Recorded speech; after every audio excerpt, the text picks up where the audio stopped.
This is the Rays POSTCAST, your instant game reaction for the Tampa Bay Rays, part of the Locked On Podcast Network. Your team every day. Hello and welcome to the Tampa Bay Rays POSTCAST, your spot for instant Rays reaction to every single game. My name is Jonathan Shields. You can follow me on Twitter at Johnny10Shields. And again, just in case we still have some new people coming in, I was born and raised in St. Petersburg, a diehard Rays fan. I love being able to come on here after every single game and talk with you guys. And what a game. The Rays win back-to-back games at home for the first time since the first homestand versus the Pirates. And what a win it was. The Rays battled the weather. The Rays battled some self-inflicted wounds in the infield. And the Rays, bottom of the lineup, came up ridiculously clutch. And this one, we're going to talk about how Taj Bradley was absolutely nasty. We're going to talk about how good the bullpen was. We're going to be talking about how the bottom of the lineup again shows up. And we're going to start by talking about what every Rays fan should be talking about, and that is Travis Jankowski. This is what you'll be talking about. I mentioned Jankowski briefly yesterday because he was someone that I said as a depth outfielder gives you great at-bats, as a great base runner, and produces in the outfield in the fielding variety. And he did all of that today. Once again, he did it again with the bat. Again, he had the sac fly. He did it in the outfield. Again, it's just a sure glove out there. And for the Rays outfield to be so depleted as it has been, just to have someone come in as a veteran, he's played with the Rangers, he's been on playoff teams, he's played in big moments, and just to provide just some sort of stability is just huge. And he was fantastic. So we're going to double up because Travis Jankowski is also the player of the game. This is the Locked On Player of the Game. And Jankowski walks away with 2 RBIs, including the walk-off hit, the Rays' third walk-off this year. And this one felt much needed. The Rays picked up some big-time momentum. You could even argue 2 days ago in the loss against the Phillies, but sustained it yesterday, picked up a win. And the Brewers are just like the Rays. I mean, they're literally the National League equivalent of the Rays. And to just grind out a series win in a much-needed series victory is just huge for this team. Because, again, Yankees lost. You look up at what's been just a tumultuous really first 2 months, and the Rays are 4 games back in the division. And then again, you just keep on grinding. And I said they just need to tread water until you get your guys back, until you get a Josh Lowe back, until you get a Richie Pistachios back, until you get a Hyun Kim back. And that's what the Rays are doing right now. And part of that is Travis Jankowski. And again, it's just all shout out to Eric Nylander and the front office and the scouting, that to be able to come in and find a guy that, again, produced on playoff teams with the Rangers. And he's a veteran, a proven guy, and to come in and to have him contribute at a high level. And we're going to go right below to the bottom of the lineup. It shows up again. I have an interesting stat for you guys here. The 6, 7, 8 hitters for the Rays combined for 3 hits, 3 RBIs, and 2 runs. So the Rays only had 5 hits, and they only had 2 runs. So a majority of that production came from the bottom of the lineup. Again, Yandy Diaz has probably had his worst series of the season so far. Brandon Lau continues to struggle, even so he showed some life yesterday. Aranda wasn't himself today. Junior had that weird hit in the 9th inning before, unfortunately, Cabby got thrown out. But again, it's good to see the bottom of the lineup producing, and I still can't believe that right in front of our eyes, we're watching a Taylor Walls resurgence. And it's something that, honestly, I've written off, and it's all credit to Taylor Walls. And because when he is batting, he just becomes such a luxury to have because of what you're going to get with his glove. So if you guys are joining live, make sure you leave a like and subscribe. Get in the comments as well. Like always, we're going to get to the comments as we always do at the end of the live. If you're watching the replay, make sure to always also leave a like and comment. And now before we talk about the bullpen, we got to talk about the turning point in the game. Time to reveal where the game was won or lost. It's the turning point. Yeah, it's the junior throw, the junior error and the Aranda error in the top of the 9th inning. And Pete came in after not having his best stuff against the Phillies. I thought he was really good. And then you see the throw by Junior, and Junior takes his time, looks at the ball, and then mails it by at least 30 feet. I mean, it was I was like, wow, we haven't seen that. Maybe that's why Cabby's been in the game in late situations, even though I thought Junior has made strides as a defender this year. And then you get the Aranda one. The Aranda one was just lazy. And Aranda is never someone that I've questioned his effort, and I still won't. It's a one-off instance. But It's just not a great look. I know it was a softly hit ball, kind of just went off the tip of his glove. Those things happen. He's played a great first base, but you get bases loaded, 2 outs. You're first and third, 1 out, and eventually bases loaded, 1 out as well. And for Pete to just make big time pitches, and after they got past the fifth guy in their order, the Brewers 6, 7, 8, 9 hitters, I know Ortiz hit a home run, are not strong at all. Like the Rays lineup depth is much better than the Brewers lineup depth. So Pete was able to get to that the lack of the lineup depth that the Brewers had, and he was able to take advantage. Frelick popped out. Another weak fly ball to left field. And all of a sudden, you're out of it. And then I knew right then and there the Rays were going to win in the bottom of the ninth. It got a little shaky after Cabby got thrown out. And I don't know about you guys. You can call it a philosophy. It's not. I've never coached baseball above a little league level.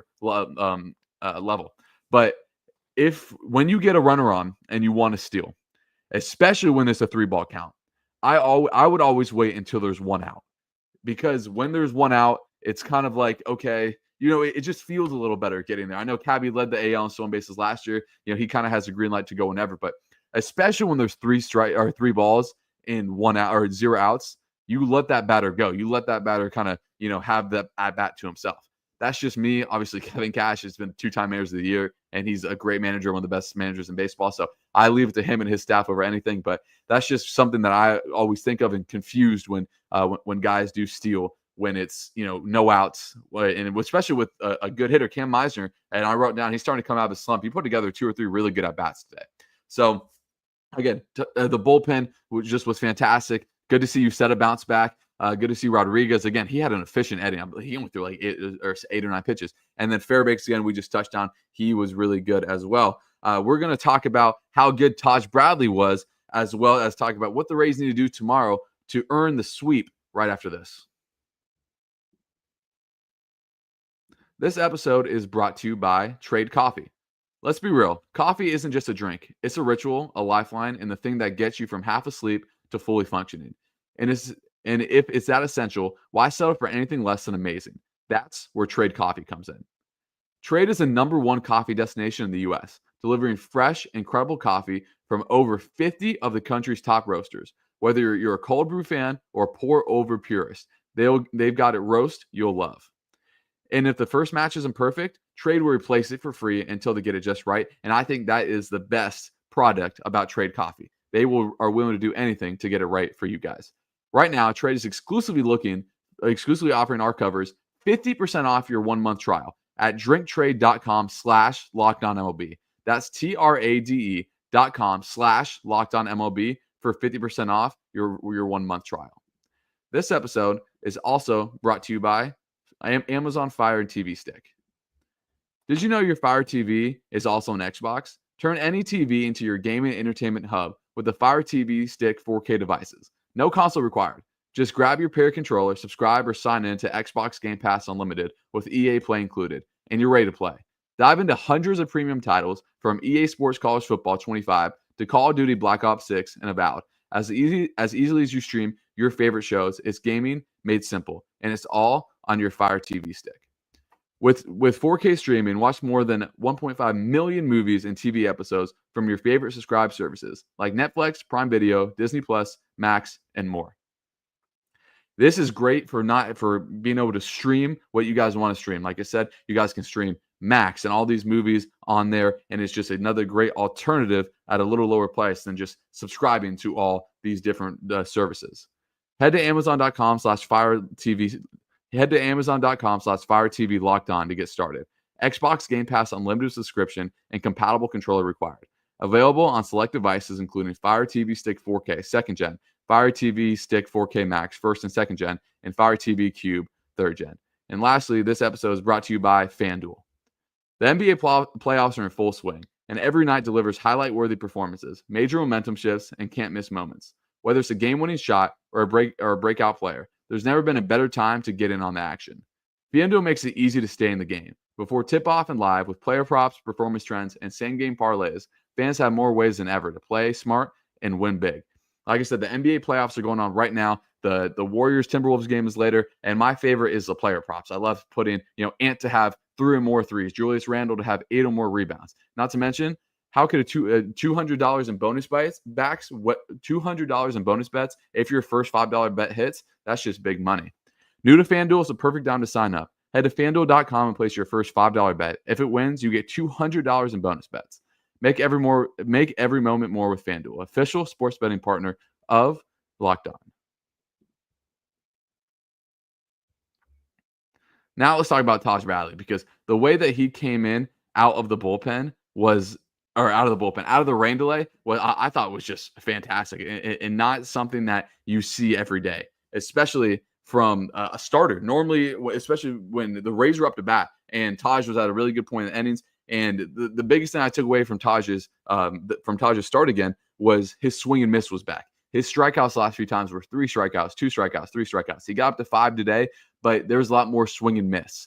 And I thought even the second home run that he gave up was just brutal. It was he got short porch, and that's what's going to happen sometimes at Steinbrenner. That was in the top of the 5th after the Rays took the lead in the bottom of the 4th. But he just seemed to have everything going. And to have a pitcher that want to go back out there after a rain delay, how easy to say is we'll just mail it in, right? Don't worry about it. You guys can, I'll pitch again in 5-6 days. But no, Taj is a competitor, and he went out and had his best inning after the rain delay, which was just awesome to see. It was so good to have him go out there, because we forget, guys, Taj Bradley's young. He is not even near 25 years old.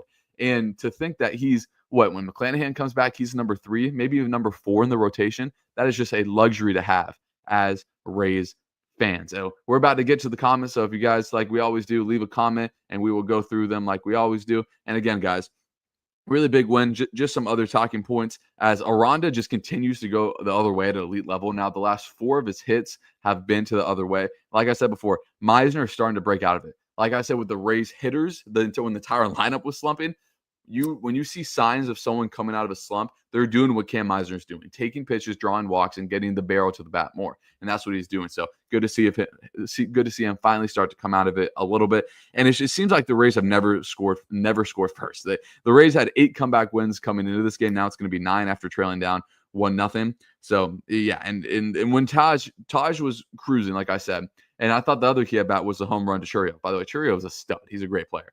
And after that, he saw some adversity. Got to a lot of 3-ball counts. And not to mention, those 3-ball counts led to some weak singles, some borderline calls that went as walks. And that's really tough for a pitcher to overcome. So again, it was so good to see Taj do that and provide a super good quality start. And then, like I said, we already talked about the bottom of the lineup and how good that was. Now, let's get to the comments. We always do. And again, if you guys have a comment, make sure to leave it down below. So we get to Matthew Kelsey, and this one is super interesting because I saw his comment on the replay, and he said he was going to come join the live. So it's awesome that he is in here. It's a great win. Janowski will be a nice 4th outfielder on bench. He provides good depth. We should keep him around until Josh Lowe can stay healthy for a few weeks at least. And he will, because we don't know what's going on with Jake Mangum. We do know what's going on with him, but his timetable is still, 10 days out-ish. Josh Lowe, hopefully he's back next week sometime. So yeah, just another great depth piece that you can have. And, you can never have too many veterans that know what they are doing.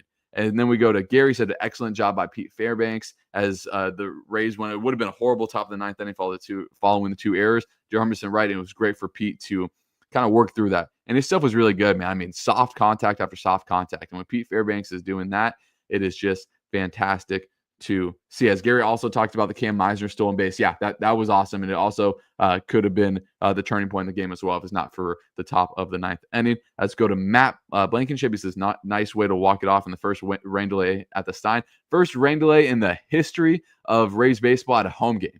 It's crazy. Crazy. As we see Frederick Weber in here, he said, Rays up. I always like to highlight the new comments. And here we see a lot of AL East is ours, says Gary, go Rays, baby. Andrew, yes, sir. Big win for the Rays. As we go to Marco real quick. And this is something I should have addressed yesterday. He said, Hyson was just moved to the 60-day IL. That doesn't change his trajectories for coming back. That is from where the first game of the season started. So that's not from right now. That was from March 29th or whatever the first game of the season was. So he's still on progress, hopefully back end of May to the beginning of June, as I see some comments about Tyler Alexander's mustache, which is just awesome. As I love Legos. I mean, this cannot be talked about enough. The new version of Taylor Walls is awesome. I mean, he's hitting over 450 in his last 10 or so games. So it is just awesome. And we see other stuff about Taylor Walls being on TikTok. Yeah, I mean, it's just awesome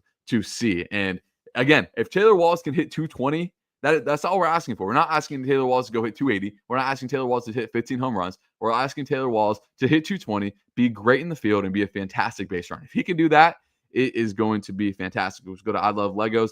And he says Rasmussen is pitching tomorrow, right? Yes. So we will preview tomorrow's game real quick as the Rays go for the sweep. And how good would it be for the Rays to get a sweep after getting swept the last 2 games? Drew Rasmussen is on the mound, and he has kind of an unlucky 1-3 record with a 3.09 ERA. He's going against Chad Patrick, who was 2-3 with a 3.08 ERA. Walks has been a little bit of an issue for Patrick. He has 12 walks on the year. So the Rays have, again, in big moments this year, the Rays have been drawing walks at a big clip. As again, we go to Tony says, let's go Rays. Walls, he's been awesome lately. As we go to, has there been any word on McClanahan? I've not heard much. Status quo for him. Hopefully he can come back before the All-Star break. I feel like that would be a win. As we go to Mike, again, this is a big thing to realize. We're still under 25% of the season played. And a lot of times, myself included, get drawn into, oh, every game is so important. Every game is, kind of life or death. But when you look back at it at a broad picture, 4 months from now, we're still going to be doing this exact same thing. We're still going to be coming on the postcast, hopefully after a Rays win. So there is just such a long time left in this season. But it's important because, like I said, I've said a million times, so you can't lose win a division before Memorial Day, but you sure can lose it. As I quickly want to check, Boston's tied with Kansas City right now. The Yankees already lost. The Orioles have been in just utter shambles this year. They're in Anaheim. So, yeah, I mean, the AL East is still obtainable. If you would have told me that with this start, it has just been first of all, I wouldn't have believed you because of how good the Yankees were last year. And I was lower on the Yankees coming into this year, but, the Orioles are still really good. They won over 90 games and 100 games 2 years ago, over 90 games last year. So, again, just really good teams in the AL East, and to have them struggle like the Rays, I mean, don't be surprised if everyone in this division starts to take off, in June and going into the All-Star break, then post All-Star break. So make sure you guys get your comments in here before we wrap up. Again, tomorrow, another afternoon game, a 1:40 game on Mother's Day. Make sure you guys tell your mom that you love them. I love her, as the Rays, hopefully, I feel like the Rays never have great success on Mother's Day. One of my first Rays memories is when the Rays got thrown a perfect game against them on Mother's Day. I believe they were in Oakland. I could be wrong about where they were, but someone threw a perfect game on them. And I remember that vividly. So the Pink Bats will be out tomorrow. If you guys can get to Steinbrenner with your mom, definitely go out there. The fan support's been really good during the Brewers series. So hopefully that can continue. So again, get your guys' comments in here before we head out. Again, if you're watching the replay, make sure you like, subscribe, and comment on the replay. As again, Rays won back-to-back games at home for the first time since the Pirates series. That was the second series of the season. And again, we talked about it. The Rays just need to tread water until their guys get back. They get to 500, maybe a game above, game below. That's where they need to be before their guys come back, and then they can really start going. Because right when the Rays can take off, again, I put this Rays rotation up against anyone. I take this Rays bullpen almost against anyone. And if this lineup can get Hyson Kim back, then get Josh Lowe back, and get Richie Palacios back, Jake Magnum back. Think about the guys that are on the IL right now. It just lengthens that lineup even more. And all of a sudden, you get Taylor Walls hitting 220, and this team is going to win the World Series. Obviously, I am just joking now, but we're going to wrap it there. I hope everyone has a great Mother's Day tomorrow. I hope that you guys still join, hopefully with your moms maybe on the postcast tomorrow. I know that we're going to celebrate my mom as well as doing the postcast as well. So again, I appreciate everyone joining live. Big time Rays win. Rays walk off the Brewers, win 3-2. Already win the series as they go for the sweep tomorrow. We will see you guys tomorrow afternoon. Thank you, everyone, for joining.